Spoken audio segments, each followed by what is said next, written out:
Рави купил старые часы на блошином рынке. В полночь они шепнули: «Ты снова потратил свой день впустую». Пораженный, он проигнорировал их. На следующую ночь они снова заговорили: «У тебя ограниченное время. Сделай что-нибудь». Наконец он прислушался. Через несколько месяцев Рави стал успешным писателем. Часы больше никогда не говорили, потому что ему больше не нужны были напоминания.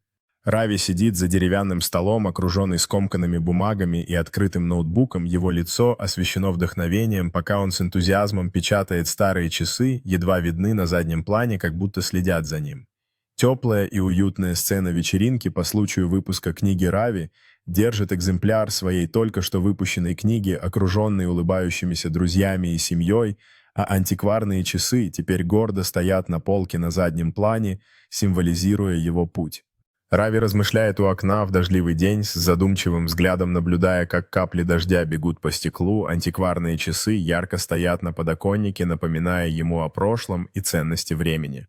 Крупный план Рави, улыбающегося с ручкой в руке, окруженного стопками своих опубликованных книг, с видимыми позади старыми часами, теперь покрытыми пылью, что символизирует, что он уже вышел за пределы их напоминаний.